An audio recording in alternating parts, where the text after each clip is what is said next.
చూద్దాం. సో ఈరోజు మన యొక్క టాపిక్ దేవుడు అనుగ్రహించే సమాధానమును ఎలా పొందగలం. దేవుడు మనకి సమాధానమును ఇస్తానని వాగ్దానం చేశాడు. ఆయన ఇచ్చేటటువంటి సమాధానం లోకములో దొరికేటటువంటి సమాధానము లాంటి సమాధానము కాదని తెలియజేశాడు. దాని యొక్క గొప్పతనాన్ని, దాని యొక్క ప్రాధాన్యతను గురించి తెలుసుకున్న మనం ఏ రీతిగా మన జీవితాల్లో ఆ సమాధానాన్ని పొందుకుంటాం, ఏ రీతిగా ఆ సమాధానాన్ని మనము సంపాదించుకోగలము అనేటువంటిది మనము ఆలోచన చేద్దాం. వాక్యములో ఒక చిన్న స్టోరీతో నేను నా ప్రసంగాన్ని ప్రారంభించాలని నేను ఆశపడుతూ ఉన్నాను. ప్రాణాపాయ పరిస్థితులతో కొట్టుమిట్టాడుతున్నటువంటి ఒక యవన ప్రాయంలో ఉన్నటువంటి అబ్బాయిని ఒక తండ్రి హాస్పిటల్కి తీసుకుని వెళ్ళాడు. ఆ కుమారునికి తలకి బలమైనటువంటి గాయం తగిలింది. ఎమర్జెన్సీగా అతని యొక్క మెదడుకి ఆపరేషన్ చేయవలసి వచ్చింది. కానీ ఆపరేషన్ చేయవలసినటువంటి డాక్టర్ అందుబాటులో లేడు, ఆయన బయట ఉన్నారు. వెంటనే ఆపరేషన్ థియేటర్లో ఉన్నటువంటి డాక్టర్స్ అయితేనేమి, నర్సెస్ అయితేనేమి డాక్టర్ని సంప్రదించినప్పుడు ఆయన వస్తానని చెప్పి ఆయన వెంటనే బయలుదేరి వచ్చాడు. అప్పటికే చాలా క్రిటికల్ కండిషన్లో ఆ అబ్బాయి ఐసీయూలో ఉన్నాడు. తండ్రి ఐసీయూ బయట చాలా కంగారుగా, చాలా తీవ్రమైనటువంటి ఒత్తిడితో, భయాందోళనతో అటు ఇటు తిరుగుతున్నాడు. డాక్టర్ రానే వచ్చాడు. సో వచ్చినటువంటి డాక్టర్ని చూసినటువంటి ఆయన వెంటనే డాక్టర్ గారితో అన్నటువంటి మాటలు, ఎంత ఆలస్యంగా మీరు ఎందుకు వచ్చారు, అక్కడ నా కొడుకు ప్రాణాపాయ పరిస్థితులలో ఉన్నాడు, ఆ సంగతి మీకు తెలియదా అని అడిగినప్పుడు ఆయన చిన్నగా చిరునవ్వు నవ్వి, సార్ నేను హాస్పిటల్లో లేను, ఇప్పుడే వారు ఫోన్ చేశారు, వారి ఫోన్ని నేను అందుకుని వెంటనే నేను హాస్పిటల్కి ప్రయాణమై వచ్చాను అని ఆయన చెప్పాడు.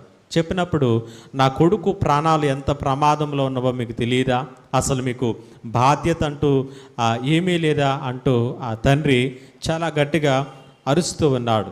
సో ఆ డాక్టర్ చిన్నగా చిరునవ్వు నవ్వి, క్షమించండి, నేను హాస్పిటల్లో లేని కారణం చేత నేను ఇలా రావాల్సి వచ్చింది, మీరు కొంచెం నెమ్మదిగా ఉండండి, కొంచెం ప్రశాంతంగా ఉండండి, నేను లోపలికి వెళతాను అంటే, ప్రశాంతంగా ఎలా ఉండమంటారు, అక్కడ నా కొడుకు ప్రాణాపాయ పరిస్థితుల్లో ఉంటే, నీ కొడుకు ఇదే పరిస్థితుల్లో ఉంటే నువ్వు నెమ్మదిగా ఉంటావా, నువ్వు ప్రశాంతంగా ఉంటావా? ప్రాణాపాయ పరిస్థితుల్లో ఉంటే, చనిపోయే పరిస్థితుల్లో ఉంటే, చనిపోతే ఏం చేస్తావు అన్నట్లుగా మాట్లాడినప్పుడు విశ్వాసి, భక్తిపరుడైనటువంటి ఆ డాక్టర్ ఒక మాట చెప్పాడంట. బైబిల్ గ్రంథంలో యోబు అనేటువంటి ఒక ఆయన ఉన్నాడు. ఆయన ఒకే రోజు తన కుమార్తెలందరినీ, ఆస్తి అంతటిని, సమస్తాన్ని కూడా కోల్పోయాడు. కోల్పోయినప్పుడు యెహోవా ఇచ్చిన యెహోవా తీసుకును, ఆయనకే మహిమ కలుగునుగాక అన్నాడు. నేను కూడా అదే చేస్తాను అని చిరునవ్వు నవ్వుకుంటూ ఆయన లోపలికి వెళుతూ ఉన్నాడు. లోపలికి వెళుతూ ఉన్నప్పుడు ఆ కుమారుని యొక్క తండ్రి, కష్టాల్లో ఉన్నటువంటి వాడి కష్టాలు లేనటువంటి వాడికి ఏం తెలుస్తుందిలే, ఎన్నైనా కబుర్లు చెప్తారు అంటూ అన్నాడు. సరే, డాక్టర్ గారు లోపలికి వెళ్ళాడు. చాలా క్రిటికల్ ఆపరేషన్, చాలా గంటలు ఆయన తీసుకుని ఆపరేషన్ చేశాడు. ఆపరేషన్ చేసి ఆయన బయటకు వచ్చాడు. బయటకు వచ్చి, నీ కుమారుడు క్షేమంగా ఉన్నాడు అని వెళ్ళిపోతూ, మీకు ఏమైనా డౌట్స్ ఏమైనా ఉంటే, ఏమైనా అడగవలసినవి ఉంటే నర్సుని అడిగి తెలుసుకోండి అని ఆయన ముందుకు నడిచి వెళ్ళిపోయాడు. నడిచి వెళ్ళిపోయినప్పుడు ఈ కుమారుని యొక్క తండ్రి, ఎందుకు ఆ డాక్టర్ గారికి అంత గర్వం ఇదేనికి, ఆయనే ఉంటే ఆయన్ని అడిగి తెలుసుకుంటాను కదా అని మాట్లాడడం ప్రారంభించాడు. ఈ మాటలన్నీ విన్నటువంటి నర్సు చాలా తట్టుకోలేనంత దుఃఖాన్ని, వేదనను ఆమె బయటకు వెళ్ళగొక్కుతూ కన్నీరు కారుస్తూ ఉంది. సో ఆ తండ్రికి అర్థం కాలేదు. నువ్వెందుకు ఏడుస్తున్నావు, మా అబ్బాయి ఆపరేషన్ అంతా కూడా బాగానే జరిగింది కదా, మీరు ఎందుకు ఏడుస్తున్నారంటే, ఇప్పుడు నీ కుమారునికి ఆపరేషన్ చేయడానికి వచ్చినటువంటి డాక్టర్ గారి యొక్క కుమారుడు నిన్న యాక్సిడెంట్లో చనిపోయాడు. అతడు అంత్యక్రియల్లో ఉండగా నీ కుమారుని ఆపరేషన్ కొరకు మేము ఫోన్ చేసినప్పుడు వాటిని ప్రక్కన పెట్టి ఆయన వచ్చి నీ కుమారునికి ఆపరేషన్ చేసి వెళ్ళాడు అనేటువంటి సంగతిని ఆ నర్సు తెలియచేసింది. ఇక ఆ తండ్రికి నోటి వెంబడి మాట లేదు. ఆయన అంత ప్రశాంతంగా, అంత నెమ్మదిగా, అంత ఒత్తిడిలో ఏ రీతిగా ఉండగలిగాడు అనేటువంటిది అతడికి అర్థం చేసుకోవటానికి అర్థం కాలేనటువంటి పరిస్థితుల్లోనికి ఆ తండ్రి వెళ్ళిపోయాడు. దేవుని యొక్క వాక్యము సెలవిస్తున్నటువంటి మాట, ఎవని మనస్సు నా మీద ఆనుకునునో వానిని నేను పూర్ణ శాంతి గలవానిగా చేయుదును. ఫిలిప్పీ పత్రికలో పౌలు చెప్పినటువంటి మాట, సమస్త జ్ఞానానికి మించినటువంటి దేవుని యొక్క సమాధానము వారికి వారి హృదయములకు తలంపులకు కావలి ఉంటుంది. హల్లెలూయా.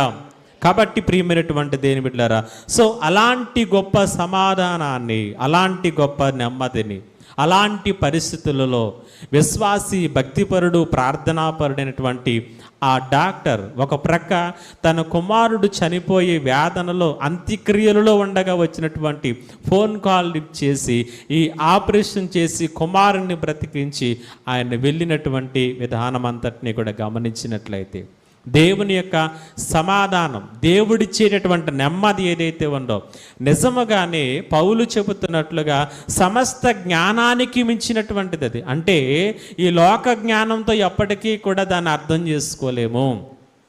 ఈ లోకంలో ఉన్నటువంటి జ్ఞానంతో దాన్ని ఎప్పటికీ కూడా మనము అర్థం చేసుకోలేము అనేటువంటి సంగతిని మనము చూడగలుగుతూ ఉన్నాం. కాబట్టి యెషయా గ్రంథంలో మనము చదువుకున్నటువంటి లేఖన భాగంలో కావచ్చు, ఫిలిప్పీ పత్రికలో చదువుకున్నటువంటి లేఖన భాగంలో కావచ్చు, ఈ రెండు భాగములలోనూ కూడా దేవుని యొక్క గొప్ప సమాధానాన్ని గురించి ప్రవక్త అయినటువంటి యెషయా రాశాడు.